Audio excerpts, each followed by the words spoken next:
দূরবীন বাংলায় biography. MC মাগজ। MC মাগজের আসল নাম সৈয়দ মোহাম্মদ সোহেল।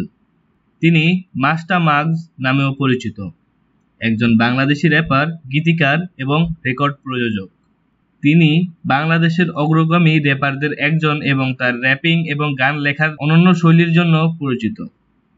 তিনি হিপ হপ গ্রুপ দেশি এমসির একজন গুরুত্বপূর্ণ সদস্য ছিলেন। নিউ ইয়র্কে প্রথম থেকে চতুর্থ শ্রেণী পর্যন্ত অধ্যয়ন করার পর সৈয়দ মোহাম্মদ সোহেল বাংলাদেশে ফিরে আসেন, তার হৃদয়ে র্যাপের জন্য আলাদা আবেগ নিয়ে।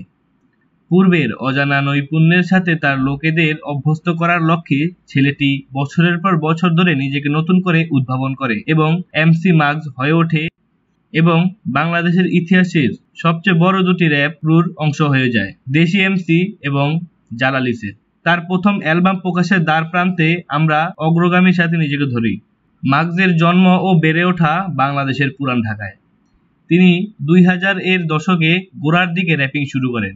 তিনি 2006 সালে এমসির সাথে তার প্রথম অ্যালবাম প্রকাশ করেন, নিষিদ্ধ সংস্করণ। অ্যালবামটি একটি সমালোচনামূলক এবং বাণিজ্যিক সাফল্য ছিল এবং এটি বাংলাদেশের হিপ হপকে মানচিত্রে রাখতে সাহায্য করেছিল। প্রথম অ্যালবাম প্রকাশের পর মাগজ তার ব্যক্তিগত কারণে দেশি এমসি ছেড়ে যান। তারপর থেকে মাগজ তার নতুন গ্রুপ জালালি সেটের সাথে 2016 সালে লেভেল 13 নামে একটি অ্যালবাম প্রকাশ করেন এবং একাধিক গান। 2022 সালে তিনি তার গ্রুপ জালালি সেটের সাথে কোক স্টুডিও বাংলায় প্রদর্শিত হন। তিনি বর্তমানে তার একক অ্যালবাম এবং রুট বাংলা নামে একটি প্রকল্পে কাজ করছেন, যেখানে তিনি প্রতিভাবান আন্ডারগ্রাউন্ড র্যাপারদের লাইমলাইট করার চেষ্টা করছেন। তার রুট বাংলা প্রজেক্টের উস্তা পিকআপ নামের গান ব্যাপক সাফল্য পায়। এমসি মাগজ প্রথম Bangladeshi hip hop reality show ডেটোজ র্যাপস্টার এর একজন বিচারক ছিলেন। মাগজ বর্তমানে সহকর্মী এবিডি এর সাথে দরবার নামক একটি র্যাপ যুদ্ধ শো হোস্ট করছেন। ইতিবাচক দৃষ্টিভঙ্গির সাথে বাংলা হিপ হপকে একটি ভালো জায়গায় রাখার জন্য মাগজের সবসময়ই দৃষ্টি ছিল।